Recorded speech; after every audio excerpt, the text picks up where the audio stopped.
그깟 푼돈 몇 푼이나 번다고 감히 하늘 같은 남편을 굶겨. 회사 당장 때려쳐라. 새벽 2시까지 야근하고 들어온 제 뺨 위로 시어머니의 손바닥이 날아왔습니다. 거기다 남편까지 거들더라고요. 거봐, 엄마 화나셨잖아. 빨리 사과해. 저는 두 사람 꼴을 보고 박장대소하며 또박또박 말했어요. 아줌마, 당신 잘난 아들 데리고 당장 내 집에서 꺼져요. 평생 저를 만만하게 보고 식모 취급하던 시어머니, 그리고 엄마 뒤에 숨어서 제게 기생하던 백수논팽이 남편의 코를 아주 납작하게 눌러줬는데요. 제가 두 사람에게 2배, 아니 10배로 되갚아준 사이다 복수국, 지금 시작합니다. 안녕하세요. 저는 올해로 40을 코앞에 둔 국내에서 손꼽히는 대형 회계법인의 회계사입니다. 매일같이 숫자와 씨름하며 밤낮 없이 피땀 흘려온 세월이 어느덧 10수년이 되어 가는데요. 하지만 이렇게 번듯한 타이틀을 들이밀어도 시댁 문지방만 넘으면 저는 그저 돈 좀 번다고 유세 떠는 건방진 며느리로 둔갑해버리고 말더라고요. 오늘은 제가 어쩌다가 팔자에도 없던, 상상조차 해본 적 없던 이 기막힌 시집살이의 한가운데로 걸어 들어가게 되었는지 그 시작 전부터 차근차근 풀어드리려 합니다. 연애 시절 남편은 정말 다정한 사람이었어요. 회계 감사 시즌에 새벽 2, 3시까지 야근하고 사무실 앞에서 비틀거리며 나오면 차 안에서 따뜻한 유자차를 보온병에 담아 기다리고 있던 사람이거든요. 손이 차다며 자기 점퍼 안주머니에 제 손을 넣어주고 당신 같은 사람이 내 옆에 있는 게 기적이야라며 사람을 녹여놓던 그 눈빛을 저는 진짜라고 믿었어요. 그래서 친정엄마가 그렇게나 결사반대하던 결혼을 저는 끝내 밀어붙이고야 만 거고요. 엄마는 시어머니가 될 사람을 딱 한 번 보고 와선 며칠을 끙끙 앓으셨어요. 그러더니 어느 날 밤 제 손을 꼭 잡고 떨리는 목소리로 말씀하시더라고요. 얘야, 엄마가 사람 잘못 보는 일은 없다. 그 양반 눈매가 보통이 아니야. 우리 딸 잡아먹는 시어머니 될 사람이야. 제발 엄마 말 한 번만 들어라. 엄마 눈에 그렁그렁 차오른 눈물을 보면서도 저는 그게 그냥 노파심이라고만 생각했어요. 우리 엄마는 원래 사람을 까다롭게 보는 분이니까 사위 될 사람이 마음에 안 들어서 괜한 트집을 잡는 거라고 애써 외면했죠. 그런데 그 다음 주말이었나요? 남편이 양복까지 차려입고 친정에 찾아와선 엄마 아빠 앞에서 정말로 무릎을 꿇어버리는 거예요. 이 사람 손에 물 한 방울 안 묻히고 살게 할 자신 있습니다. 어머니 성격이 강하신 거 저도 아는데 제가 중간에서 다 막아낼게요. 처가에도 친아들처럼 잘하겠다고 약속드릴게요. 남편이 눈물까지 흘리면서 그러는데 옆에서 보던 저는 가슴이 다 뜨거워졌어요. 엄마는 끝내 한숨만 푹푹 쉬셨지만 아빠는 사위 될 사람이 저렇게까지 하는데 어쩌겠냐며 결국 손을 들어주셨고 그렇게 저는 엄마의 마지막 만류를 뿌리치고 그 사람과 식장에 들어섰던 거예요. 지금 와서 돌이켜보면 그때 허벅지를 꼬집어서라도 엄마 말을 들었어야 했는데 말이죠. 결혼식 당일 신부 대기실에 앉아있던 그 순간은 지금도 잊히지가 않아요. 새하얀 드레스 자락을 무릎 위에 가지런히 올려놓고 거울 속에 제 얼굴을 보며 이제 진짜 시작이구나 가슴을 쓸어내리는데 한복을 차려입은 시어머니가 손님들 사이를 비집고 들어오시더라고요. 제 옆에 앉으시더니 어깨를 가볍게 토닥이시는 듯 하다가 입꼬리만 살짝 올린 채로 귓가에 대고 한 말씀 하셨죠. 얘야, 너 돈 잘 번다고 우리 아들 기죽이지 마라. 여자는 결국 살림이야. 명심해라. 말씀은 분명 덕담의 형식을 띠고 있었지만 그 한마디가 끝나는 순간 등줄기로 식은 땀이 주르륵 흘러내렸어요. 신부 대기실 안 공기가 갑자기 차가워진 것 같았고 거울 속 제 얼굴은 새하얗게 질려가는데 화장이 무너질까봐 눈물도 못 흘리고 그저 입꼬리만 어색하게 끌어올려 웃었죠. 그때 알았어야 했어요. 그 한마디가 앞으로 펼쳐질 3년의 예고편이었다는 걸. 하지만 저는 신부였고 곧 식이 시작될 참이었고 부케를 들고 입장해야 했으니까 그저 모르는 척 삼키는 수밖에 없었어요. 지금 생각하면 그날의 제 발등을 정말이지 도끼로 찍어버리고 싶은 심정이에요. 신혼집은 강남 한복판의 30평대 아파트였어요. 제가 회계사 시험 합격하고 7년 동안 새벽별 보며 야근해서 모은 돈에 모자란 건 신용대출로 보태서 마련한 제 이름 석자만 박힌 단독 명의의 집이었죠. 인테리어도 제가 직접 발품 팔아가며 화이트 톤으로 깔끔하게 꾸몄어요. 거실 통창으로 들어오는 햇살이 대리석 바닥에 부서지는 그 풍경을 보고 있으면 숫자에 짓눌려 너덜너덜해진 마음이 다림질하듯 펴지는 기분이었거든요. 저한테 그 집은 그냥 부동산이 아니라 제가 인생을 갈아 넣어 지은 작은 성이었죠. 남편도 처음엔 그걸 알아주는 사람이었어요. 이삿짐을 다 풀고 거실 한가운데 둘이 누워 천장을 올려다보는데 남편이 제 손을 꼭 잡으며 이러더라고요. 여보, 나는 진짜 몸만 와서 미안하네. 평생 공주처럼 모실게. 당신 덕분에 이런 집에서 살아보는 거잖아. 그 말에 저는 정말 다 가진 사람이 된 것 같았어요. 능력 있는 아내라서 자랑스럽다는 미안한 게 아니라 고마운 거라는 그 한마디면 그동안 흘린 땀이 다 보상받는 기분이었거든요. 그런데 결혼한 지 얼마 지나지 않았을 그 무렵부터 남편이 회사 일로 부쩍 힘들어하는 게 눈에 보이더라고요. 퇴근하고 들어오면 양복을 벗어 던지듯 소파에 던져놓고는 한숨부터 푹푹 쉬는 날이 잦아졌거든요. 팀장이랑 사사건건 부딪힌다. 이번 인사에서 또 밀렸다. 자기만 일 떠넘기는 분위기다. 그런 푸념을 침대에 누워서 한참씩 늘어놓곤 했죠. 저는 그저 다독여줬어요. 제 몸도 천근만근이지만 그래도 남편이 힘들다는데 등 한번 토닥여주는 게 아내 도리라고 생각했거든요. 그러던 어느 날 밤이었어요. 남편이 식탁에 마주 앉더니 한참을 뜸을 들이다가 사표를 던졌다고 그러는 거예요. 못 다니겠다고, 도저히 자존심 상해서 못 다니겠다고요.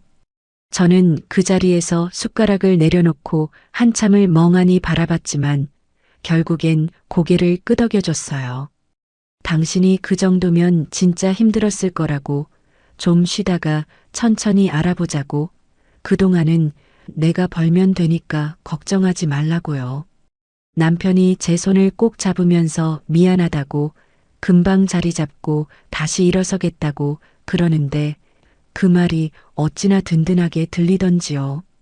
그런데 그 금방이 한 달이 되고 두 달이 되고 반년이 넘어가도록 남편의 이력서는 어디로도 나가지 않더라고요. 그러다 뜬금없이 학원에 다니겠다며 학원비를 매달 받아갔어요. 자격증 공부한다고 이번엔 진짜 큰 거 한번 따보겠다고요. 저는 매달 카드값에 학원비까지 군말 없이 채워 넣었죠. 그게 남편 자존심을 살려주는 길이라고 믿었으니까요. 그렇게 백수 남편을 먹여 살리던 어느 날, 퇴근하고 현관 비밀번호를 누르는데 코끝으로 청국장 냄새가 훅 끼쳐오는 거예요. 우리 집은 청국장은커녕 된장찌개도 자주 안 끓이는 집인데 그 시큼한 냄새가 현관까지 배어 있으니 순간 집을 잘못 찾아온 줄 알았어요. 신발장 옆에 낯선 굽 낮은 단화 한 켤레가 가지런히 놓여 있는 걸 보고서야 누가 와 있구나 직감이 왔죠. 거실로 들어서자 식탁에서 시어머니가 팔짱을 끼고 앉아 계시더라고요. 인사를 드릴 새도 없이 시어머니는 콧방귀부터 뀌셨어요. 어이구, 우리 새아가 이제 오시네. 회사가 그렇게 좋아? 여자가 늦게까지 밖으로 도는 게 자랑이야? 집안 꼴 좀 봐라. 냉장고에 반찬 한 가지가 변변히 없어. 내 아들 굶겨 죽일 일 있니? 저는 가방도 못 내려놓은 채로 그 자리에 굳어버렸어요. 손에 들고 있던 노트북 가방이 갑자기 천근만근으로 느껴지고 발바닥부터 무릎까지 후들거리는데 안방문이 끼익 열리더니 남편이 부스스한 얼굴로 나오는 거예요. 저는 눈으로 남편한테 어떻게 된 거야 물었죠. 그런데 남편이 머리를 극적이면서 시어머니 눈치를 슬쩍 보더니 우물쭈물하는 거예요. 아, 어머니가 갑자기 반찬 좀 해다 주시겠다고 하셔서 차마 거절을 못했어. 미안. 이왕 오신 김에 하루 주무시고 가시기로 했어. 거절을 못했다는 그 한마디가 어찌나 비겁하게 들리던지 저는 그날 밤 침대에 누워 천장만 노려보다가 결국 새벽이 다 되도록 한숨도 못 잤습니다. 그날부터였어요. 시어머니에 잠깐 들렀다가 일주일에 두세 번이 되고 그러다 어느 순간엔 제가 퇴근하기 전에 이미 집에 와 계시는 게 너무 당연한 일이 되어버렸죠. 문제는 그것만이 아니었어요. 어느 토요일 아침 저는 오랜만에 늦잠을 자보겠다고 침대에서 뒹굴고 있었는데 거실에서 가구 끄는 소리가 드르륵 들려오는 거예요. 부랴부랴 나가보니 시어머니가 제 화이트톤 거실에 시뻘건 꽃무늬 카펫을 깔고 계시더라고요. 식탁 위에는 어디서 가져오신 건지 모를 촌스러운 분홍색 그릇 세트가 척하니 놓여 있고 소파 등받이엔 누런색 방석이 줄지어 얹혀 있었죠. 제가 그렇게 신경 써서 통일감 있게 맞춰놓은 거실이 하룻밤 사이에 시골 할머니 집 거실이 되어 있었어요. 저는 떨리는 목소리를 누르고 최대한 공손하게 여쭤봤어요. 어머니, 이거 다 어디서 가져오신 거예요? 저희 집 인테리어랑 좀 안 어울려서요. 제가 따로 골라서 맞춰놓은 거라. 그러자 시어머니가 카펫 모서리를 손으로 탁탁 펴시면서 코웃음을 치셨어요. 얘는 며느리가 돼서 시어미가 챙겨다 준 거에 토를 다네. 이게 다 너희 잘 살라고 하는 거 아니냐. 그 허여멀건 거실이 무슨 병원도 아니고 사람 사는 집은 색깔이 좀 있어야지. 정 떨어지게 그게 무슨 인테리어야. 그 순간 저는 깨달았어요. 이 집은 더 이상 제 성이 아니라는 걸. 비밀번호도 시어머니가 알고 있고 마음대로 들어와서 가구 배치를 바꾸고 제가 사 모은 그릇들은 싱크대 가장 안쪽으로 밀려나 있는 그저 시어머니의 또 하나의 영역이 되어버렸다는 거요. 그날 밤 저는 남편한테 조심스럽게 운을 뗐어요. 여보, 우리 현관 비밀번호 좀 바꾸자. 어머님 오실 때는 미리 연락 주시고 오시는 걸로 하는 게 어때? 나도 사생활이 좀 필요해서. 그런데 침대 옆에 걸터 앉아 휴대폰을 들여다보던 남편의 표정이 그 순간 완전히 굳어버리더라고요. 휴대폰을 탁 내려놓고 저를 쳐다보는데 그 눈빛이 연애 시절 저를 바라보던 그 따뜻한 눈빛이 아니었어요. 당신 진짜 유난이다. 엄마가 와서 반찬도 해주시고 청소도 해주시는데 비밀번호를 바꿔? 너 그거 엄마한테 얼마나 큰 상처인지 알아? 도와주시는 거 고마운 줄도 모르고. 저는 귀를 의심했어요. 평생 공주처럼 모시겠다던 그 입에서 너 진짜 유난이다라는 말이 나오는 순간 등 뒤로 차가운 물이 한 바가지 끼얹어진 기분이었거든요. 그날 밤 저는 등을 돌리고 누워서 어둠 속에서 눈만 깜빡거리며 천장 한 점을 노려봤어요. 눈물을 흘릴 수도 없을 만큼 가슴 한가운데가 텅 비어버린 느낌이었죠. 그리고 그 다음 주말 아침 모처럼 침대에서 늑장을 부리고 있는데 안방 문이 벌컥 열리더니 시어머니가 들어오셨어요. 손에는 빈 김치통을 들고서 침대에 누워있는 저를 내려다보시는 그 눈빛이 마치 게으른 식물을 발견한 안주인의 눈빛이더라고요. 그 순간 저는 마음 한켠에 작은 자물쇠 하나를 채워두기 시작했어요. 더 이상 이 사람들 앞에서 마음을 다 풀어놓진 않겠다고, 내 감정을 지키는 자물쇠 하나쯤은 가지고 살아야겠다고요. 그렇게 이를 악물고 버틴 시간이 어느덧 1월로 접어들었습니다. 회계사한테 1월이 어떤 달이냐고요? 한 해 농사를 결판내는 회계 감사 시즌의 한복판이에요. 수천억 대 기업의 결산 자료를 들여다보면서 단 한 자릿수의 오차도 허용해선 안 되는 1년 중 가장 살벌하고 가장 잠을 못 자는 그런 달이거든요. 저는 그 한 달을 거의 사무실에서 살다시피 했어요. 책상에 엎드려 2시간 눈 붙이고 일어나서 또 숫자랑 씨름하고 코피가 터지면 휴지로 막아가면서 모니터를 들여다봤죠. 거울 속의 제 얼굴은 하루가 다르게 누렇게 떠갔고 입이 헐었다 나았다를 반복하는데 그 와중에도 집에 들어가는 시간이 두려워서 일부러 야근을 더 길게 잡곤 했어요. 그날도 그런 새벽이었어요. 시계는 새벽 2시를 넘어가고 있었고 저는 사무실에서 마지막 결제 라인을 마무리하고 택시를 잡아 집으로 향했죠. 차 안에서 잠깐 눈을 붙였다가 떴는데 머리는 깨질 듯이 아프고 입안은 모래를 한 움큼 삼킨 것처럼 까끌거리더라고요. 그래도 집에 가면 일단 따뜻한 물에 씻고 좀 누울 수 있겠다. 그 생각 하나로 비밀번호를 눌렀어요. 그런데 현관문을 여는 순간 거실 등이 환하게 켜져 있는 거예요. 거실 한가운데 시어머니가 팔짱을 끼고 서 계셨어요. 잠옷 차림도 아니고 외출복 그대로 머리까지 단정하게 빗어 넘긴 채로요.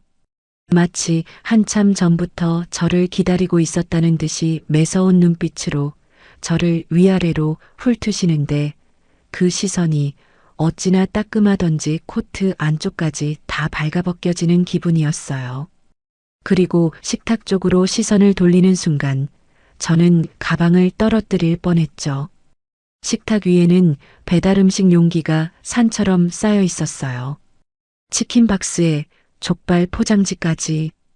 그 너저분한 식탁 끝에 남편이 헤드셋을 끼고 앉아서 모니터만 노려보고 있더라고요. 마우스를 따따따따 두들기는 소리만 거실에 울려 퍼지는데 제가 들어왔는데도 헤드셋도 안 벗고 고개도 안 돌리는 거예요. 저는 가까스로 목소리를 짜내서 인사를 건넸어요. 여보, 나왔어. 남편이 그제야 헤드셋을 한쪽만 살짝 들쳐 올리더니 게임 화면에서 눈도 떼지 않은 채 짜증부터 내더라고요. 야식 좀 시켜 먹으려는데 네 카드 한도 초과래. 한도 좀 채워놔. 저는 그 순간 새벽까지 코피 흘리며 일해서 번 돈으로 내가 누구한테 카드 한도 채워주고 있는 건가 싶어 헛웃음이 나왔어요. 그 헛웃음이 입 밖으로 채 나오기도 전에 시어머니가 저를 향해 성큼성큼 걸어오시더라고요. 슬리퍼 끄는 소리가 거실 바닥을 긁어대는데 그 소리에 등골이 다 시리더라고요.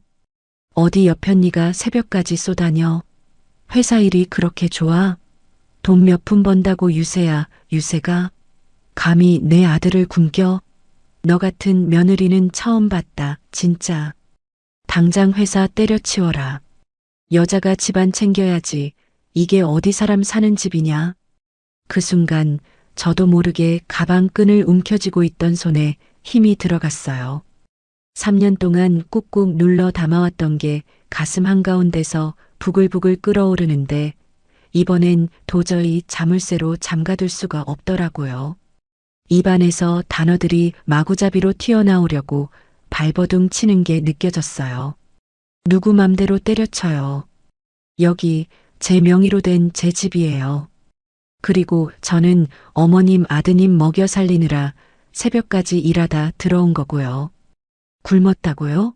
손발 멀쩡한 사람이 왜 굶어요? 그 말이 끝나기가 무섭게 짝 하는 소리가 거실 천장을 때리고 튕겨 나왔어요. 시어머니가 돌진해 오시더니 제 뺨을 후려치신 거예요.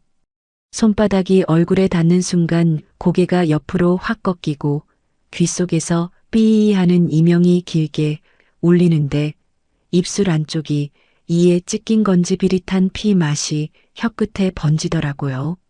저는 한쪽 뺨을 손으로 감싸지도 못한 채 그저 그 자리에 굳어서서 식탁 쪽을 쳐다봤어요.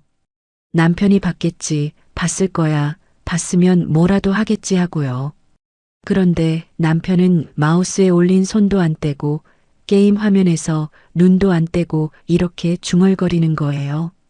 꺼봐, 엄마 화나셨잖아. 빨리 사과해.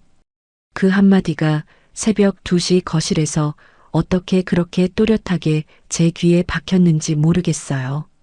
시어머니가 뺨을 때린 그 충격보다 남편의 그 중얼거림이 훨씬 더 컸어요. 결혼식장에서 손을 꼭 잡고 평생 지켜주겠다던 그 입에서, 어머니 어깨도 한번 안 쳐다본 그 입에서 빨리 사과해라는 말이 나오는 순간 저는 알았어요. 이 결혼은 끝이라는 걸요. 그런데 신기하게도 눈물이 안 나더라고요. 손등으로 입가에 묻은 피를 천천히 닦아내고 혀끝으로 입술 안쪽을 한번 하찼는데 그 비릿한 맛이 어찌나 또렷하던지 정신이 오히려 더 맑아지는 기분이었죠. 회계사로 일하면서 가장 위험한 숫자를 발견했을 때 정확히 그 순간에 그 차가운 감각이 등줄기를 타고 올라왔어요. 저는 한 발 뒤로 물러섰어요. 가방을 천천히 내려놓고 코트를 벗어 의자 등받이에 가지런히 걸어놓고 시어머니의 캐리어가 거실 한 구석에 떡하니 자리 잡고 있는 걸 한번 쳐다봤죠. 그제야 모든 그림이 한눈에 들어왔어요. 가구 배치를 마음대로 바꾼 것도 비밀번호 바꾸자는 말에 남편이 그렇게까지 펄쩍 뛴 것도 카드 한도 초가 어쩌고 하는 새벽의 이 풍경도 다 한 줄로 깨어지는 거예요. 이 집은 처음부터 저들이 차지하려고 작정한 사냥감이었던 거죠. 저는 천천히, 아주 천천히 미소를 띤 채 시어머니 쪽으로 돌아섰어요. 시어머니가 그 미소를 보시고 흠칫하시는 게, 그 매서운 눈빛이 잠깐 흔들리는 게 보이더라고요. 평소 같으면 어깨를 움츠리고 죄송하다고 빌었을 며느리가 뺨을 맞고도 입꼬리를 올리고 있으니 본인도 당황스러우셨겠죠. 아줌마. 저는 시어머니를 그렇게 불렀어요. 시어머니가 뭐라고 하면서 눈을 부릅뜨시는데 저는 흔들리지 않고 또박또박 말을 이었어요. 잘난 아드님 데리고 지금 당장 제 집에서 나가주세요. 10분 드릴게요. 10분 안에 안 나가시면 저는 112 누릅니다. 그 말이 끝나자마자 식탁 쪽에서 의자 끌리는 소리가 나더라고요. 남편이 그제야 헤드셋을 벗고 일어선 거예요. 얼굴이 벌개져서 저한테 다가오는데 그 표정이 어찌나 우스꽝스럽던지요. 한껏 인상을 쓰고 있지만 눈동자는 흔들리고 입은 무슨 말을 하려다가 다물기를 반복하는데 제가 알던 그 다정한 사람의 흔적은 그 얼굴 어디에도 없더라고요. 야, 너 미쳤어? 새벽에 어딜 나가? 엄마를 어딜 모시고 나가라는 거야? 저는 지갑에서 5만 원짜리 한 장을 꺼내 남편 가슴팍을 향해 휙 던졌어요. 지폐가 가벼우니까 멀리는 못 가고 남편 발치로 팔랑팔랑 떨어지더라고요. 그 모습이 어찌나 처량하던지 저는 진짜로 한번 웃었어요. 이걸로 모텔비라도 해. 더 줄 수도 있는데 안 줄래. 네가 가져갈 자격이 없어서. 남편이 발치에 떨어진 5만 원짜리를 멍하니 내려다보다가 시어머니랑 눈을 마주치고는 갑자기 목소리를 높이더라고요. 네가 진짜 돌았구나. 어디서 엄마한테 아주머니라고 해. 사과해. 지금 당장. 그 사과해라는 말이 또 나오는 순간 저는 거실 한 구석에 놓인 그 캐리어를 끌고 와서 현관 쪽으로 휙 던지듯이 옮겼어요. 캐리어가 신발장에 부딪히면서 쿵 하는 소리가 났고 시어머니가 어머 어머 하면서 손바닥으로 가슴을 두드리시는데 저는 그 손짓이 더 이상 무섭지 않더라고요. 남편의 백팩까지 신발장 옆으로 가져다 놨어요. 그리고 현관문을 활짝 열었죠. 새벽 2시에 복도 공기가 차갑게 안으로 밀려 들어오는데 그게 어찌나 시원하던지 폐가 다시 살아나는 기분이었어요. 10분이라고 했어요. 7분 남았네요. 시어머니가 그제야 사태 파악을 하셨는지 발을 동동 구르시면서 아들을 째려보셨어요. 남편은 우물쭈물하다가 캐리어를 집어들었고 시어머니는 야, 이 미친 것아. 두고 보자. 한마디를 거실 천장에 대고 내지르시면서 끌려나가시듯 현관을 넘으셨죠. 저는 현관문이 닫히는 그 둔탁한 소리를 끝까지 듣고 안에서 도어 잠금 장치까지 이중으로 걸었어요. 거실에 혼자 남았는데 한쪽 뺨이 그제야 욱신거리기 시작하더라고요. 손바닥을 갖다 대니까 뜨끈하게 부어오르는 게 느껴졌어요. 욕실로 걸어가 거울을 들여다보니 거울 속에 비친 제 얼굴은 한쪽 뺨이 발갛게 부어있고 입꼬리엔 마른 핏자국이 한 줄 남아 있었어요.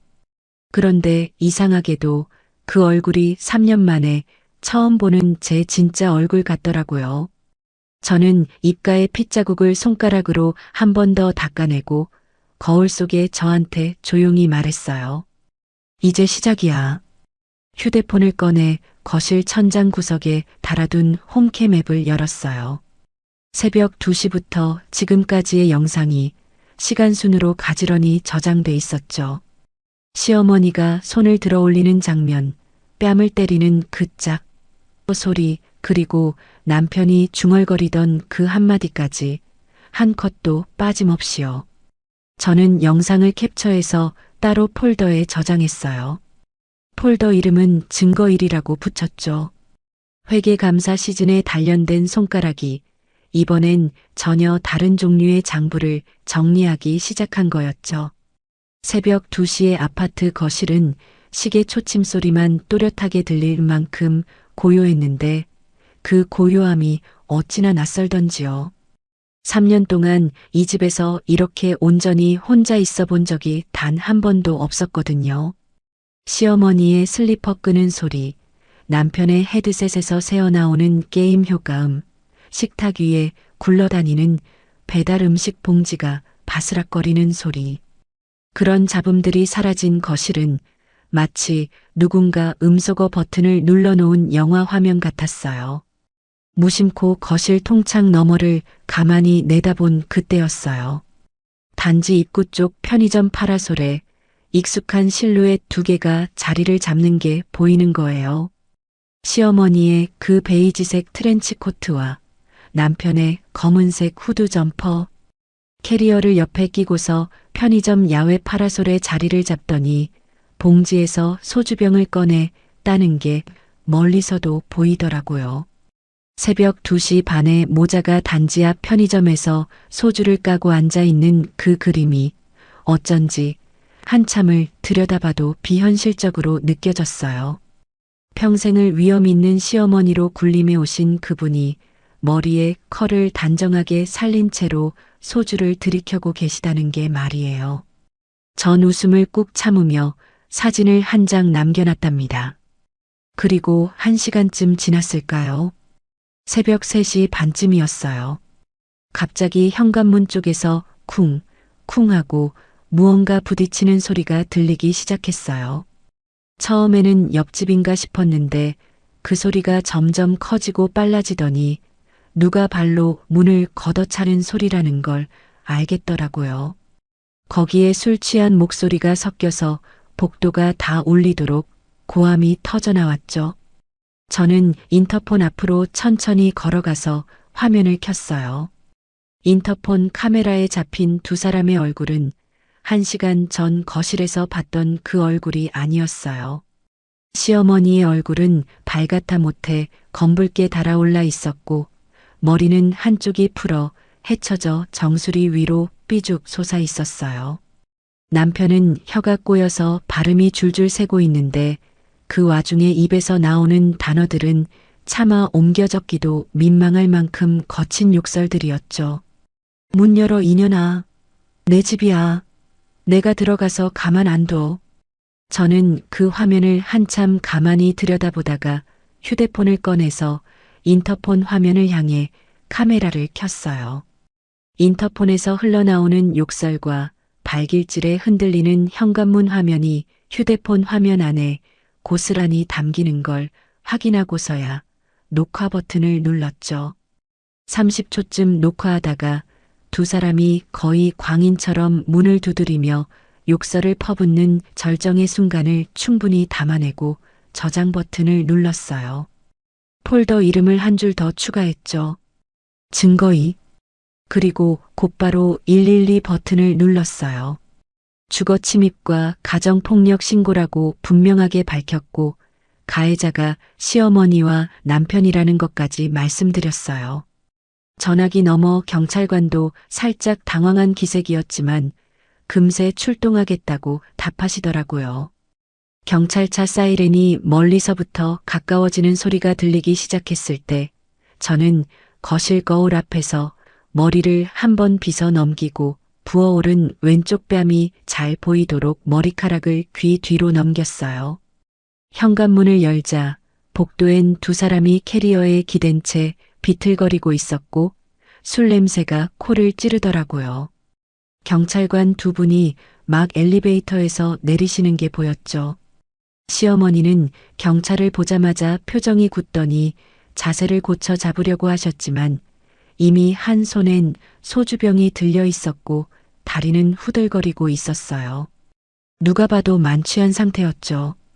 저는 경찰관 앞에서 미리 인쇄해둔 등기부등본 한 장을 꺼내 보이고 머리카락을 살짝 들어 올려 뺨을 보여드렸죠. 이 집은 제 단독 명의로 된 집이고요. 1시간 전에 저분이 저를 폭행하셨습니다. 영상도 있어요.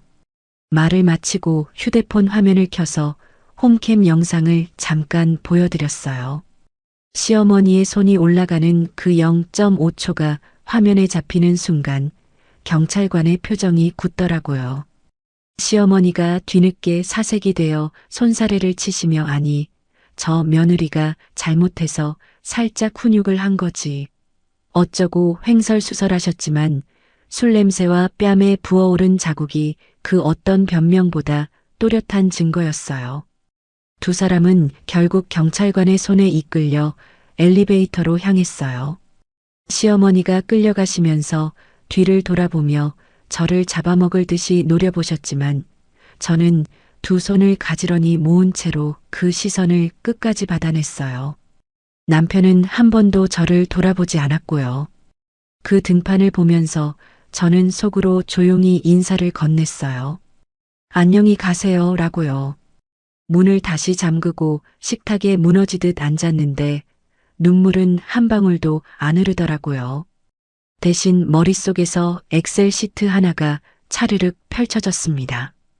회계사 일을 10년 가까이 하면서 몸에 박힌 그 시트 정리 습관이 이 새벽에 제 정신을 붙들어줬다고나 할까요? 어열의 증거 항목, 비열의 수집 일자, 시열의 보관 위치, 디열의 활용 단계. 머릿속 가상의 시트에 한 줄씩 채워 넣었어요. 홈캠 영상, 인터폰 녹화, 단지 앞 음주 사진, 경찰 신고 접수 번호. 그 옆 칸엔 자동으로 내일 할 일이 차곡차곡 쌓이는 거 있죠. 진단서 발급, 폭행 고소장 접수, 변호사 친구한테 연락. 머릿속 엑셀이 마지막 줄까지 채워지고 나서야 안방으로 들어가 침대에 몸을 던졌습니다. 날이 밝자마자 화장대 앞에 앉아 평소 잘 쓰지도 않던 컨실러부터 꺼냈어요. 부어오른 뺨에 톡톡 두드려 멍이 올라온 자국을 차근차근 가려내는데 그 손길이 살얼음 위를 걷듯 조심스러웠습니다. 회사 동료들 눈에 띄면 안 됐거든요. 이건 입에 오르내릴 가십이 아니라 법정에서 꺼낼 패였으니까요. 점심시간 직원 식당 대신 회사 근처 종합병원 응급실로 발걸음을 옮겼어요. 의사 선생님이 제 뺨을 살피고 입 안쪽 찢어진 자국까지 손전등으로 확인하시더니 한숨을 깊게 내쉬셨습니다. 전치 2주 진단서로 끊어드릴게요. 사진도 차트에 첨부하겠습니다. 진단서 한 장이 어찌나 묵직하게 손에 잡히던지요. 가방 안쪽 깊숙이 밀어넣는데 그제야 가슴 한구석이 단단해지는 기분이었답니다. 곧장 경찰서로 발걸음을 옮겼고 어젯밤 시어머니가 내뱉은 말이며 남편이 헤드셋도 안 벗고 중얼거리던 그 한마디까지 토씨 하나 안 빼고 고소장에 옮겨 적었어요. 퇴근하고는 단골 와인바로 직행했습니다. 거기서 저를 기다리던 사람은 대학 시절부터 단짝이었던 이혼 전문 변호사 친구였죠. 이 친구한테 일을 맡기기로 마음먹은 데엔 분명한 이유가 있었어요. 제 10년을 옆에서 다 봐온 사람이었거든요. 결혼식장 신부 대기실에 같이 앉아있던 사람도 신혼집 인테리어를 함께 둘러봐준 사람도 이 친구였답니다. 친구는 와인 한 모금을 천천히 넘기고 제 얼굴을 한참 들여다보더니 가방에서 노란색 리갈 패드를 꺼내 펜을 또각 누르더라고요. 자, 처음부터 끝까지 다 말해. 그날 밤 와인바 구석자리에서 3년치 결혼 생활을 토해내듯 풀어놨고 친구는 중간에 끼어들지 않고 묵묵히 받아 적었습니다. 마지막 줄을 쓰고 펜을 내려놓더니 노트북을 꺼내며 한마디 던지는 거예요. 내 남편 카드 사용 내역 3년치 전부 출력해서 보내. 한 줄도 빼지 말고. 그날 새벽까지 친구네 사무실에서 카드 내역을 엑셀로 옮겼어요. 수천 건의 결제 내역을 회계사 특유의 손놀림으로 분류하고 또 분류했죠. 매달 학원비 끊어야 한다며 가져갔던 카드는 학원 결제 내역으로 단 한 건도 잡히지 않더라고요. 대신 자정 무렵만 되면 어김없이 이상한 회사 이름으로 큰 금액이 빠져나가고 있었는데요. 3년치를 합산하니 8천만 원이었습니다. 키보드 위에 올린 손가락이 잠시 멈췄어요. 학원 다닌다고, 자격증 따겠다고, 금방 자리 잡고 일어서겠다고 제 손을 꼭 잡았던 그 얼굴이 떠올랐는데 신기하게도 가슴이 미어지지는 않더라고요. 그 자리에 차가운 분노 하나가 자리를 잡고 앉는 게 느껴질 뿐이었습니다. 머릿속에서 자물쇠 하나가 또 철컥 채워지는 소리가 들려왔어요. 이번엔 감정을 잠그는 자물쇠가 아니라 저들의 퇴로를 잠그는 자물쇠였답니다.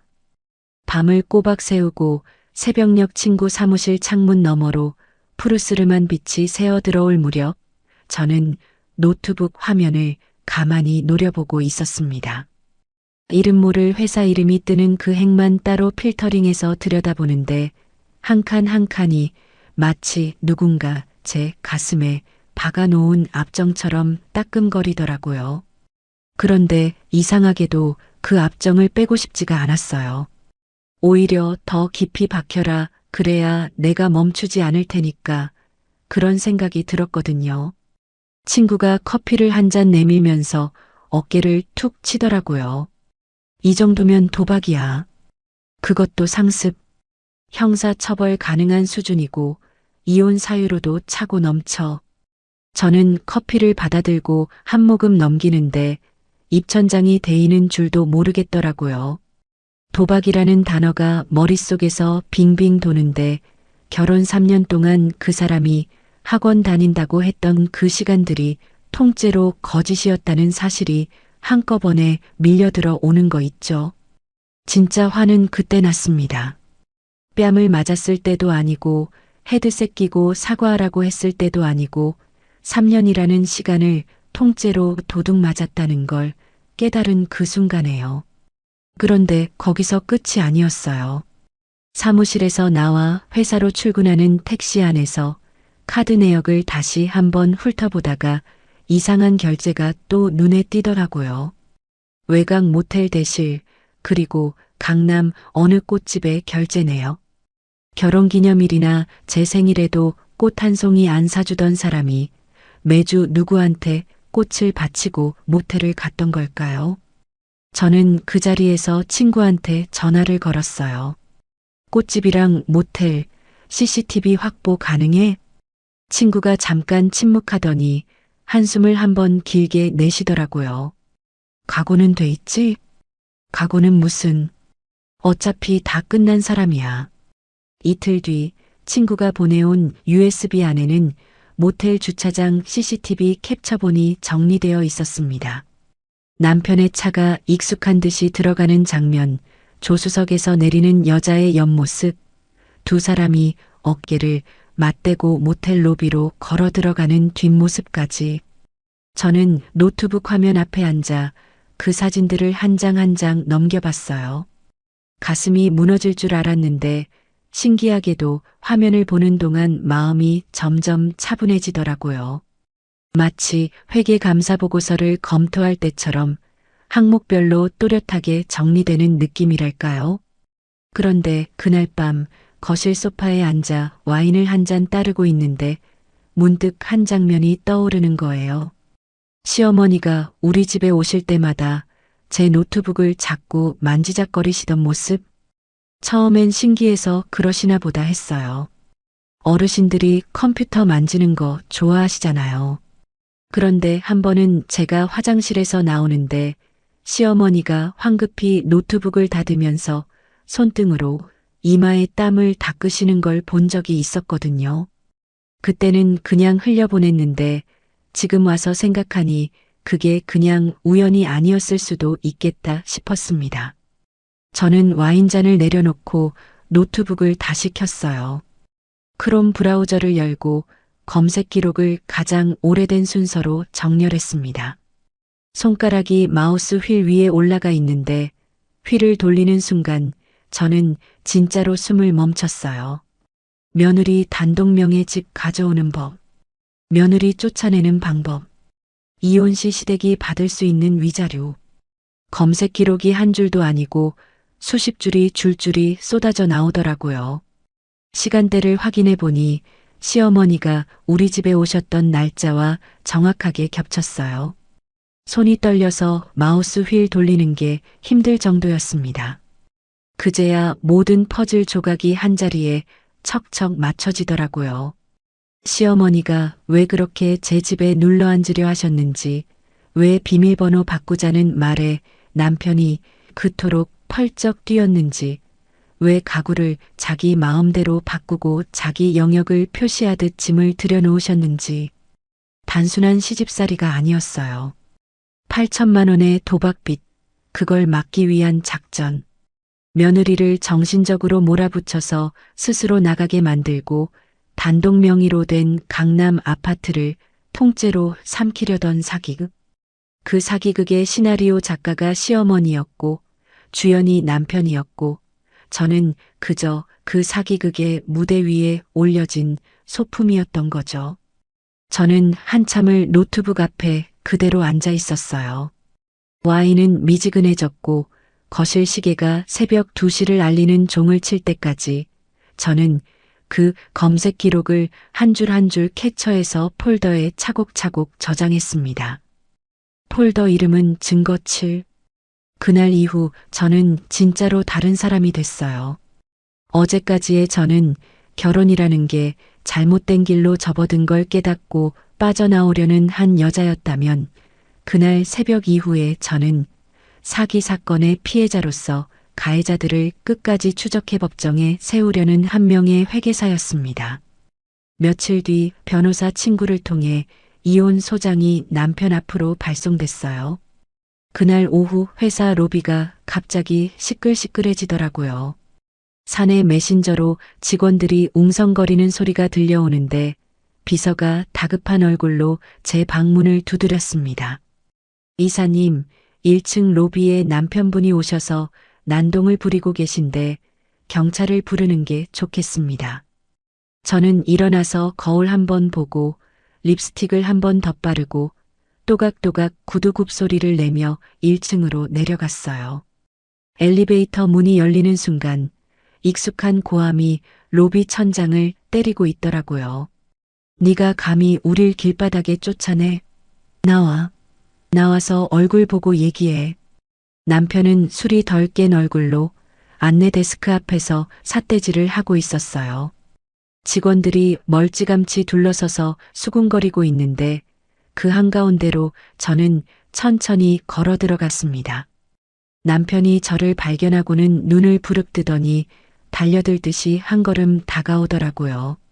그런데 제가 한 발자국도 물러서지 않으니까 오히려 본인이 멈칫하는 게 보였어요. 저는 보안 요원을 향해 손짓 한번 하는 걸로 답을 대신했습니다. 이분 당장 내쫓으시고 다시는 얼씬도 못하게 하세요. 업무 방해로 신고 부탁드려요. 보안 요원 두 분이 양옆에서 남편 팔을 잡았어요. 남편이 발버둥을 치면서 저를 향해 뭐라고 소리쳤지만 저는 이미 등을 돌리고 엘리베이터로 걸어가는 중이었습니다. 그 등 뒤로 들려오는 욕설 한마디 한마디가 회사 동료 수십 명의 귀에 그대로 박히고 있다는 걸 저는 알고 있었어요. 그게 바로 제가 노린 그림이었으니까요. 본인 손으로 본인 사회적 평판을 박살내는 그 광경. 엘리베이터에 올라타고 문이 닫히는 순간 저는 휴대폰을 꺼내 친구한테 메시지 한 줄을 보냈습니다. 방금 회사에 그 사람이 찾아왔는데 영상 CCTV 확보해서 추가 자료로 쓰자. 그날 저녁 퇴근길에는 또 다른 작업을 했어요. 남편이 최근 친구 회사라며 다닌다고 했던 그 하청업체. 변호사 친구를 통해 그 업체 법무팀과 인사팀 메일을 알아냈고 익명의 우편물 봉투에 이혼 소장 사본과 도박 결제 내역 일부 그리고 모텔 CCTV 사진 한 장을 정성스럽게 동봉했습니다. 발신일란은 비워두고 수신일란만 또박또박 적었어요. 그 회사가 남편을 어떻게 처리할지는 그쪽 인사규정에 맡기면 되는 거였죠. 그리고 또 한 군데 동네 부녀의 단톡방. 시어머니가 평소 제 명품 가방을 들고 다니며 며느리 자랑을 떠벌리시던 곳이었죠. 거기에 시어머니의 폭행 피소 사실이 우연을 가장한 카더라 한 줄로 흘러들어가게 만드는 데에는 동네 미용실 원장님 한 분이면 충분했습니다. 시어머니가 평생 갖고 온 그 동네에서의 체면이라는 게 단톡방에 도는 카더라 한 줄로 와르르 무너지는 데에는 채 일주일도 걸리지 않았어요. 그렇게 며칠이 지나고 벼랑 끝에 몰린 남편 쪽에서 적반하장으로 반소장을 보내왔습니다. 제 단독명의 아파트에 대해 공동재산 분할을 청구한다는 마지막 발악이었어요. 저는 그 서류를 받아들고 한참을 들여다보다가 입꼬리가 슥 올라가는 걸 막을 수가 없었습니다. 와라 와라. 너희가 와야 내가 진짜 끝장을 낼 수 있으니까. 며칠 뒤 변호사 친구한테서 전화가 왔어요. 시어머니 폭행 사건 담당 형사가 저한테 전할 말이 있다고 하셨다더라고요. 점심시간을 쪼개 경찰서로 들어가 형사님 앞에 앉았는데 형사님이 노트북 화면을 저한테 보여주시면서 한숨을 한 번 푹 쉬시는 거예요. 피의자분이 처음 조사에서는 그러시더라고요. 며느리가 워낙 버르장머리가 없어서 손바닥으로 살짝, 그것도 훈육 차원에서 한 번 된 거라고. 폭행은 절대 아니라고요. 저는 그 말을 듣고도 표정 하나 바꾸지 않았습니다. 그 정도 거짓말은 이미 예상했거든요. 평생 자기 잘못을 인정해 본 적이 없는 분이니까 경찰서에서도 똑같이 나오실 줄 알았죠. 제가 가지고 있는 홈캠 영상을 틀어드리고 진단서와 입 안쪽까지 보여드렸죠. 통쾌하다는 감정이 솟구쳐 오를 줄 알았는데 의외로 마음 한구석이 묵직했어요.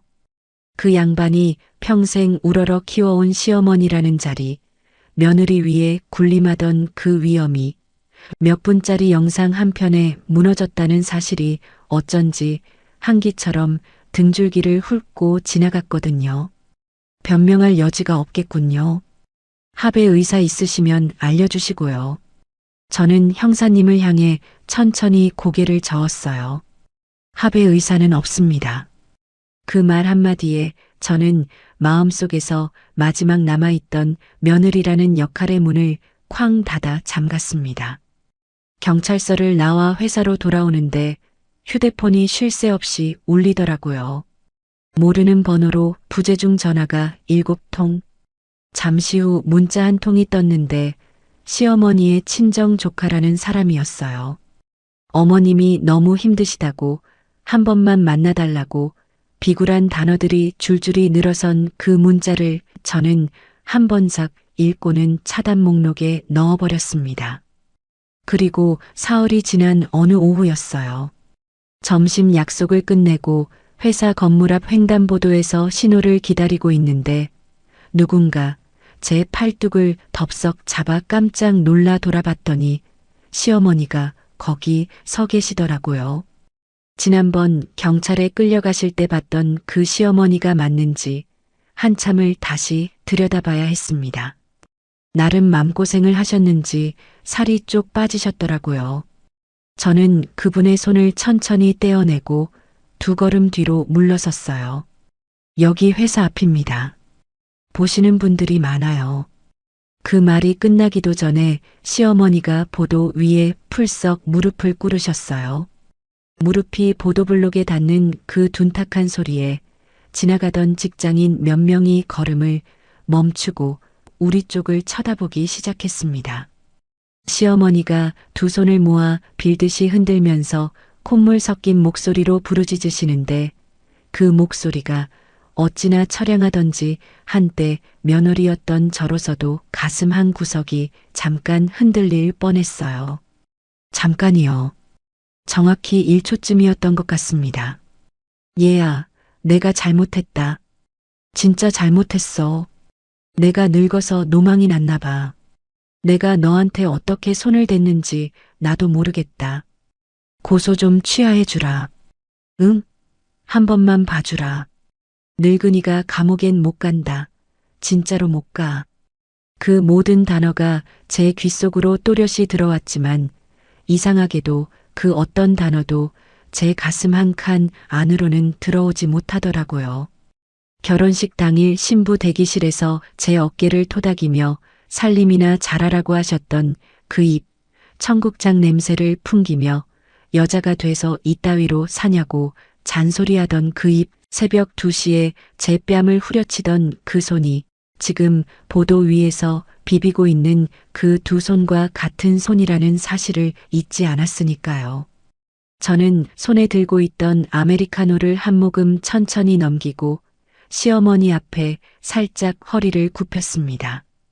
아주 잠깐 그분 귓가에 입을 가까이 댈 수 있을 만큼만요. 지나가던 사람들 눈엔 며느리가 시어머니를 일으켜 세우려고 다정하게 다가가는 그림으로 보였을 거예요. 하지만 제 입에서 흘러나간 단어는 그 그림과는 한참 달랐습니다. 이런 쇼를 하실수록 당신 아들 얼굴에 똥칠하는 겁니다. 그러고는 허리를 펴고 또각또각 구두 소리를 내며 횡단보도 신호가 바뀐 길을 건넜어요. 뒤를 돌아보지 않았습니다. 시어머니의 통곡 소리가 등 뒤로 멀어지는 동안 저는 한 발 한 발 그저 앞으로만 걸어갔거든요. 그날 점심 직후에 그 횡단보도가 시어머니라는 단어와 제 인생이 마지막으로 마주친 자리였습니다. 그날 밤부터였어요. 남편의 전화기가 본격적으로 발광하기 시작한 게요. 처음엔 1시간에 1통이었는데 2시간에 5통이 되고 새벽엔 10분 간격으로 울리더라고요. 저는 전화는 받지 않고 문자만 1통씩 캡처해서 폴더에 옮겨 담았어요. 폴더 이름은 증거 구지속적 괴롭힘. 문자 내용은 시간이 흐를수록 단계별로 변해가는 게 한눈에 보였습니다. 처음엔 어머니 좀 살려달라는 애원이었다가 1시간이 지나면 자기가 평생 갚을 테니까 합의만 봐달라는 협상이었다가 새벽이 깊어지면 욕설과 협박이 섞여 들어왔고 동이 트기 직전엔 다시 비굴한 사정으로 돌아왔어요. 제발 한 번만, 진짜 한 번만 받아. 엄마 감옥 가면 나는 살 이유가 없어. 야, 너 진짜 사람이 이렇게까지 독해질 수가 있어? 마지막 줄을 보다가 저는 진짜로 헛웃음이 나왔습니다. 사람이 이렇게까지 독해질 수가 있냐고요. 그 독함은 누가 만든 거였을까요?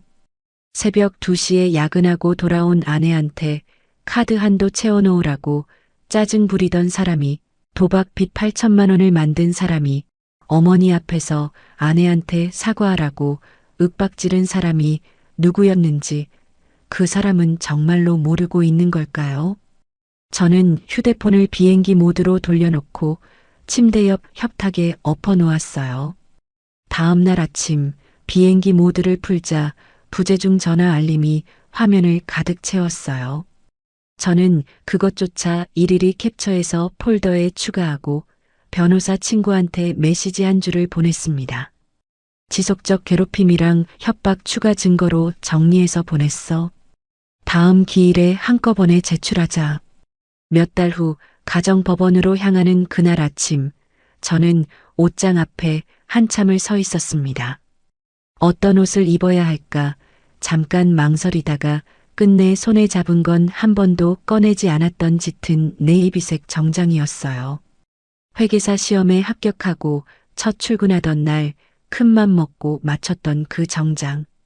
그 안에 새하얀 실크 블라우스를 받쳐 입고 거울 앞에 서서 단추를 하나하나 채워 올리는데 그 단추를 잠그는 손가락이 어찌나 가지런하던지 저도 모르게 가만히 들여다봤습니다. 3년 전 결혼식장에 들어서던 그 손가락은 분명 그날 아침 후들거리고 있었거든요. 결혼식 날보다 이혼하러 가는 날 더 단단해진 손이라니 인생이라는 게 참 묘하다 싶었습니다. 법원 정문 앞에 도착해서 차에서 내리는데 복도 저 끝에서 저를 알아본 익숙한 실루엣 하나가 휘청거리며 걸어오는 게 보이더라고요. 살이 쪽 빠진 남편이었습니다. 양복 어깨가 본인 체격에서 한 치수 헐렁해진 게 한눈에 들어왔고 면도도 제대로 못한 듯 턱 아래로 거뭇거뭇한 수염 자국이 번져 있었어요. 그 사람이 저를 발견하고는 갑자기 무릎을 풀썩 꿇으려는 듯 자세를 낮추면서 한 손을 뻗어 제 바짓가랑이 쪽으로 더듬어 오는 거 있죠. 혜진아, 한 번만 다시 생각해줘. 제발. 저는 그 손이 제 정장에 닿기 전에 구두굽으로 대리석 바닥을 또각 한 번 차고 한 걸음 옆으로 비켜섰습니다. 그러고는 그 사람을 벌레 내려다보듯 한참 응시하다가 입꼬리 한쪽만 살짝 올렸어요. 너랑 섞인 3년이 내 인생 최고의 악성 부채야. 손대지 마. 회계사의 입에서 나갈 수 있는 가장 차가운 한마디였습니다. 그 말이 떨어지는 순간 남편의 손이 허공에서 굳었고 저는 그 사람을 지나쳐 조정실 문 앞으로 곧장 걸어갔어요. 복도를 울리던 제 구두 굽소리가 지난 3년 동안 제가 흘렸던 눈물 한 방울에 대한 화답처럼 또렷하게 천장을 두드렸습니다. 조정실 안에는 이미 변호사 친구가 자리를 잡고 앉아 있었어요. 저를 보더니 한쪽 입꼬리를 살짝 올리며 고개를 끄덕이는데 그 눈빛 하나로 저는 오늘 이 자리가 어떤 가림으로 마무리될지 미리 짐작했답니다. 친구 앞엔 두툼한 서류 가방이 단정하게 놓여 있었고 그 옆엔 노트북과 작은 휴대용 프로젝터까지 차곡차곡 준비돼 있었어요. 판사님이 입정하시고 양측 변호사가 차례로 입을 열기 시작했습니다. 남편 측 변호사가 먼저 일어서더니 헛기침을 한번 길게 하고는 말을 꺼내는데 그 내용이 어찌나 가관이던지요. 존경하는 재판장님, 본 사건의 청구인이신 남편분께서는 결혼 생활 동안 아내분의 회사 생활을 묵묵히 뒷받침해 오신 분이십니다. 가사를 분담하시고 정서적 지지를 아끼지 않으시는 등 보이지 않는 내조를 통해 아내분의 커리어에 상당한 기여를 하셨다고 봅니다. 따라서 본 청구인은 부부 공동재산인 강남 소재 아파트에 대해 50% 분할을 청구하는 바입니다. 저는 그 말을 듣는 동안 펜으로 메모지 한 귀퉁이만 톡톡 두드리고 있었어요. 보이지 않는 내조라는 단어가 머릿속을 빙빙 도는데 새벽 2시에 식탁에 배달 쓰레기를 산처럼 쌓아두고 헤드셋 끼고 게임만 들여다보던 그 사람의 등판이 떠올라 저도 모르게 펜 끝이 한번 미끄러졌습니다. 친구가 천천히 일어났습니다. 변호사 친구는 그 자리에서 어떤 격앙된 목소리도 내지 않았어요. 그저 노트북 화면을 프로젝터에 연결하면서 차분한 톤으로 한마디 던지더라고요. 존경하는 재판장님, 청구인 측 주장에 대한 반박을 영상 자료로 가름하겠습니다. 조정실 한쪽 벽에 화면이 떠올랐어요. 새벽 2시의 거실, 부어오른 뺨을 감싸지는 며느리, 식탁에서 헤드셋도 안 벗고 사과하라고 중얼거리는 남편. 짝! 소리가 조정실 스피커를 통해 울려 퍼지는 순간 판사의 펜이 멈추는 게 제 눈에 또렷이 들어왔습니다. 남편이 옆자리에서 의자 손잡이를 꽉 움켜쥐는 게 보였고 변호사는 헛기침을 2번 더 하더라고요.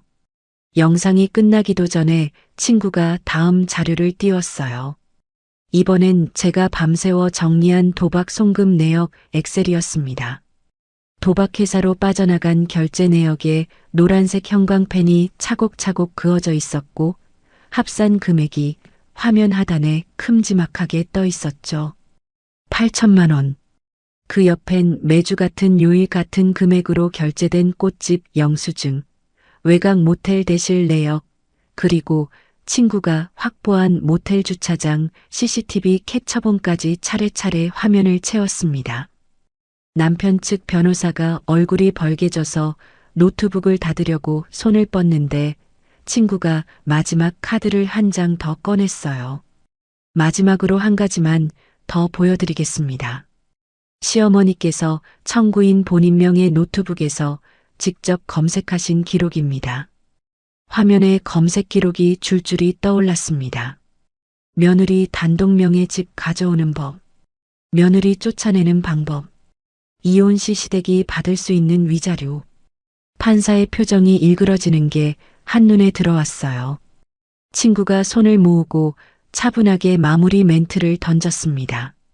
청구인과 그 모친께서는 단독명의 부동산을 편취할 목적으로 피청구인의 결혼 생활을 지속적으로 파괴해 왔습니다. 단순한 부부 갈등이 아니라 사기에 가까운 계획적 행위로 보아야 합니다. 따라서 청구인 측의 재산 분할 청구는 기각되어야 마땅하며 본 피청구인은 위자료 청구와 함께 이혼 성립을 강하게 요청하는 바입니다. 조정실 안에 무거운 침묵이 한참 흘렀습니다. 남편 측 변호사가 더는 변론할 거리가 없는지 노트북을 조용히 덮었고 남편은 의자에서 점점 몸이 작아지듯 어깨가 내려앉는 게 보였어요. 시계 초침 소리만 또렷하게 울리는 그 침묵 속에서 저는 가만히 한 손을 무릎 위에 모으고만 있었습니다. 통쾌하다는 감정도 슬프다는 감정도 그 자리엔 들어설 자리가 없었거든요. 그저 한 권의 두꺼운 장부에 마침내 마지막 줄이 그어지는 그 차분한 감각만이 가슴 가운데에 자리하고 있었답니다. 판사님은 안경을 한번 고쳐 쓰시고 입을 여셨어요. 청구인 측, 본 청구를 유지하시겠습니까? 남편 옆에 앉아있던 변호사가 입을 열려다 말기를 2번 반복하더니 결국 고개를 떨구더라고요. 남편이 어물어물 말을 더듬으며 청구를 철회하겠다고 답하는 그 목소리는 새벽 2시에 거실에서 사과하라고 중얼거리던 그 목소리와는 너무도 달랐습니다. 한참 어리고 한참 작고 한참 떨리고 있는 길 잃은 어린아이의 목소리였어요. 이혼은 그 자리에서 성립됐습니다. 위자료는 제가 청구한 금액 그대로 인용됐고 강남 아파트의 단독 명의는 지분 1%의 흔들림도 없이 제 이름 그대로 보존됐어요. 도장이 찍히는 그 순간 저는 책상 아래에서 두 손을 가지런히 모으고 깊게 한번 숨을 들이마셨습니다. 3년 동안 가슴 가운데에 박혀있던 압정 하나가 그 숨에 실려 슥 빠져나가는 게 또렷이 느껴졌거든요. 조정실 문을 열고 복도로 나왔을 때 남편은 복도 한 구석 벤치에 주저앉아 머리를 감싸쥐고 있었어요. 변호사도 그 옆을 슬그머니 떠나간 뒤였고 그 사람 곁엔 아무도 남아있지 않더라고요. 저는 그 앞을 지나치면서 마지막으로 한마디만 차갑게 떨어뜨렸습니다. 위자료 입금 하루라도 늦으면 바로 네 급여 압류 들어갈 거니까 준비해. 남편이 고개를 들어 저를 올려다보는데 그 얼굴엔 분노도 후회도 어떤 감정도 남아있지 않았어요. 그저 텅 빈 두 눈만이 저를 따라오고 있었습니다. 저는 그 시선을 그대로 등 뒤에 남겨두고 또각또각 구두 굽소리를 내며 법원 정문 쪽으로 걸어가며 가방 안에서 휴대폰을 꺼내 친정엄마한테 짧은 문자 한 통을 보냈습니다. 엄마, 다 끝났어. 집에 가는 길에 들를게. 답장은 곧장 도착했어요. 우리 딸 잘했다. 따뜻한 밥 차려놓고 기다릴게. 그 문자 한 줄에 그제야 눈가가 살짝 뜨끈해지더라고요. 3년을 버틴 시간이 엄마의 그 한 줄 문자에서야 비로소 한 번에 풀려나는 것 같았답니다. 친정에서 엄마가 차려준 따뜻한 미역국에 밥을 두 그릇이나 비우고 집으로 돌아오는 길, 한강 다리를 건너는데 다리 양옆으로 늘어선 가로등이 줄지어 깜빡거리는 게 마치 저를 환영하듯이 차례차례 불을 밝히는 것 같더라고요. 운전대를 잡고 있는 제 손은 더 이상 떨리지 않았고 가슴 한가운데에 박혀있던 그 압정의 자리에는 시원한 바람이 들어앉아 있었습니다. 아파트 지하 주차장에 차를 세우고 엘리베이터를 타고 올라가는 동안 저는 휴대폰을 꺼내 도어록 앱을 열었어요. 며칠 전부터 미리 새 비밀번호로 2번 바꿔둔 그 숫자를 마지막으로 한 번 더 길게 누르고 추가 인증을 걸어 잠갔습니다. 이제 이 집 현관문 앞에 설 수 있는 사람은 오직 저 한 명, 단 한 사람뿐이라는 사실이 그 손가락 끝에서 단단하게 확인됐어요. 도어록을 누르고 집 안으로 들어서 거실 한가운데 서서 한 바퀴 천천히 둘러봤어요. 아직 곳곳에 그 사람들의 흔적이 남아 있었습니다. 소파 위엔 시어머니가 가져다 놓으신 시뻘건 꽃무늬 덮개가 여전히 덮여 있었고 화장대 옆엔 시어머니의 촌스러운 분홍색 플라스틱 빗이 떡하니 자리를 잡고 있더라고요. 저는 옷을 갈아입지도 않고 베란다 창고로 곧장 걸어가 100리터짜리 대용량 쓰레기 봉투를 한 묶음 꺼내왔습니다. 봉투를 한 장 쫙 펼치는데 그 비닐 마찰음이 어찌나 시원하게 울리던지요. 가장 먼저 손을 댄 건 소파 위 그 시뻘건 꽃무늬 덮개였어요. 제 고급 가죽 소파를 숨막히게 짓누르고 있던 그 두꺼운 천을 양손으로 움켜쥐고 한 번에 확 벗겨내는데 천 밑에 갇혀있던 가죽 표면이 그제야 본래의 부드러운 베이지색을 드러내더라고요. 마치 갑갑한 옷을 벗은 사람이 한숨 한 번 크게 내쉬는 듯한 그 광경에 저도 모르게 입꼬리가 슥 올라갔습니다. 덮개를 둘둘 말아 쓰레기 봉투 안에 쑤셔 박는데 그 천 한 장이 얼마나 무거웠는지 봉투 바닥이 한 번에 푹 가라앉더라고요. 다음은 주방이었습니다. 냉장고 문을 활짝 열어젖히는데 시어머니가 이 집을 자기 영역이라 우기듯 채워 넣으셨던 반찬통이 위층부터 아래층까지 빼곡히 들어차 있었어요. 청국장이 담긴 통, 곰삭은 갓김치가 든 통, 정체 모를 갈색 장아찌가 가득 든 통, 각 반찬통의 뚜껑을 하나하나 열어 음식물 처리기 안으로 쏟아붓는데 시큼하고 쿰쿰한 냄새가 한 번에 훅 올라왔지만 이상하게도 그 냄새가 그날 밤만큼은 역하게 느껴지지 않았어요. 이 집에서 그 냄새와 영원히 작별하고 있다는 그 사실 하나가 후각보다 한참 강한 청량감을 만들어줬거든요.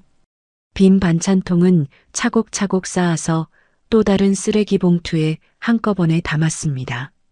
통 하나하나에 시어머니가 매직으로 적어두신 아들 거 같은 글씨가 또렷이 남아 있었지만 저는 그 글씨들을 한 번도 다시 들여다보지 않았어요.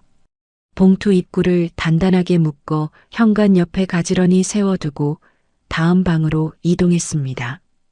침실에서 가장 먼저 꺼낸 건 한쪽 깊숙이 박아둔 게이밍 의자였어요.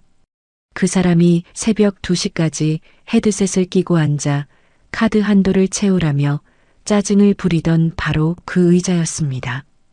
등받이 가죽이 너덜너덜 벗겨져 있었고 팔걸이엔 때가 들러붙어 있었어요.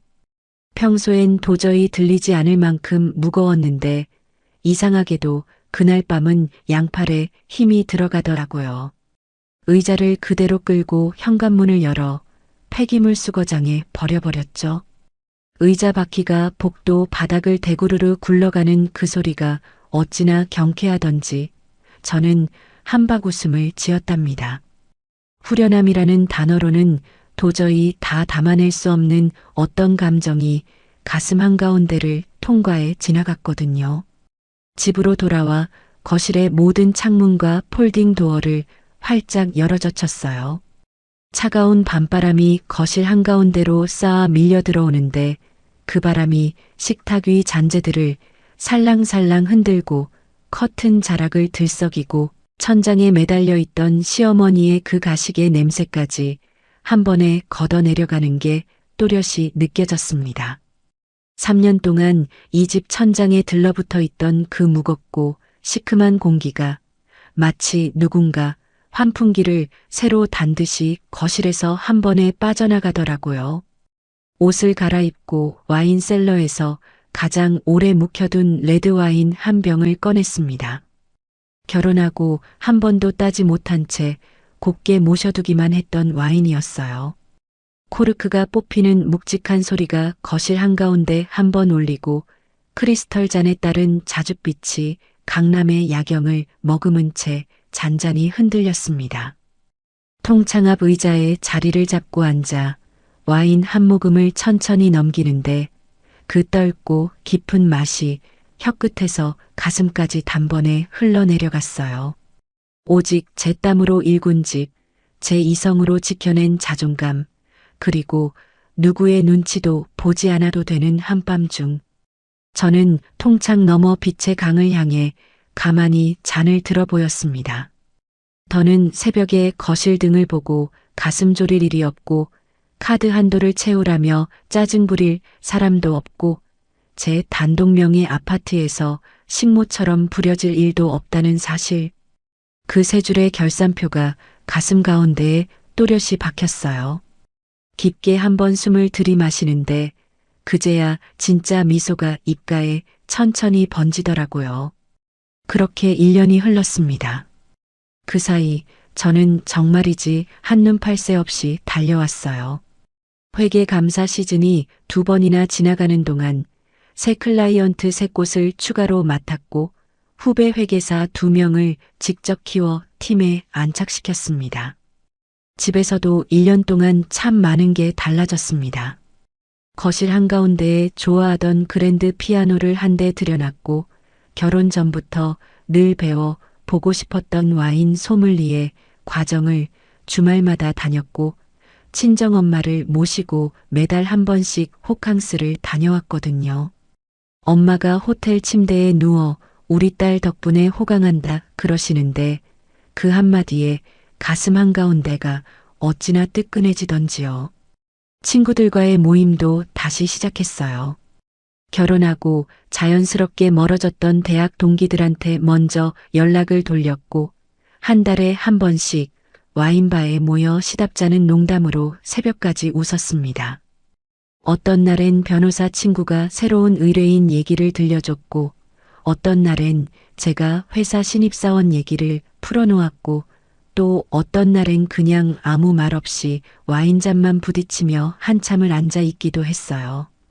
그 침묵들이 어찌나 편안하던지 결혼 3년 동안 그토록 그리워하던 게 바로 이런 풍경이었구나 싶더라고요. 운동도 시작했습니다. 매일 새벽 5시 반에 일어나 한강을 따라 1시간씩 걷는데 차가운 공기를 들이마시며 강을 따라 걷다 보면 머릿속이 한번 깨끗하게 정돈되는 그 감각이 어찌나 좋던지요. 부어있던 뺨 자리에는 멍 자국 하나 남지 않았고 입가에 박혀있던 그 묵직한 그늘도 어느새 옅은 미소 자국으로 자리바꿈을 했답니다. 그러던 어느 주말 아침 변호사 친구한테서 메시지 한 통이 도착했어요. 네 전 남편 결국 신불자 등록됐다. 급여 압류까지 들어갔고 회사에서도 정리됐대. 시모는 동네에서 못 견디고 시골 친정으로 도망갔다더라. 부녀의 단톡방에선 진작에 강퇴당했고 저는 메시지를 한번 천천히 읽고 휴대폰을 그대로 식탁 위에 엎어두었습니다. 통쾌함이 솟구쳐 오를 줄 알았는데 의외로 마음 한가운데가 잔잔하기만 하더라고요. 그 사람들이 어디서 어떻게 살아가고 있든 더 이상 제 인생의 결산표 어느 칸에도 그 이름들이 적힐 일은 없다는 사실 하나만을 또렷하게 가슴에 박혔어요. 창밖으로 한강 위에 햇살이 잘게 부서지고 있었습니다. 저는 머그잔에 따뜻한 커피를 한 잔 따라 들고 통창 앞 안락의자에 앉아 그 부서지는 햇살을 한참 동안 가만히 들여다봤어요. 1년 전 이 자리에서 와인 한 잔으로 혼자 건배를 들었던 그날 밤이 어제 일처럼 또렷한데 그 사이 제 어깨 위엔 한 겹이 단단함이 차곡차곡 얹혀 있더라고요. 흔들리던 자리에 뿌리가 내리고 그 뿌리 위로 새 가지가 한 줄기 한 줄기 뻗어나간 1년이었답니다. 견디는 것만이 능사가 아닌 순간이 분명히 옵니다. 그 순간을 알아채는 것도 그 자리에서 한 발 내딛는 것도 결국 본인 몫이라는 걸 저는 한참을 돌아서야 알았어요. 어쩌면 지금 이 순간 누군가의 그늘 아래에서 어깨를 움츠리고 계신 분이 한 분쯤은 계실지도 모르겠습니다. 그 어깨가 조금이라도 펴지는데 오늘 이 이야기가 작은 보탬이 되었으면 좋겠어요. 긴 이야기 끝까지 함께 해주신 모든 분들께 진심으로 감사드려요. 오늘 들려드린 사연 어떻게 들으셨나요? 한 사람이 자기 인생의 주인 자리를 되찾기까지 얼마나 많은 새벽을 외롭게 견뎌야 했을지 그 무게가 고스란히 느껴지는 이야기였습니다. 뺨을 맞은 그 새벽에도 눈물 한 방울 흘리지 않고 머릿속에 엑셀 시트를 펼쳤다는 대목에서는 그 차가운 침착함이야말로 자기 자신을 지키기 위해 마지막까지 붙들고 있던 단 하나의 무기였구나 싶었습니다. 누군가의 그늘 아래에서 한 사람이 천천히 작아지는 일은 사실 우리 주변에서 그리 멀지 않은 곳에서 벌어지고 있는 일이기도 합니다. 오늘의 이야기가 비슷한 무게를 지고 계신 누군가에게 조용한 손길 하나로 가닿았기를 바라봅니다. 오늘도 고부 여정과 끝까지 함께 해주셔서 감사합니다.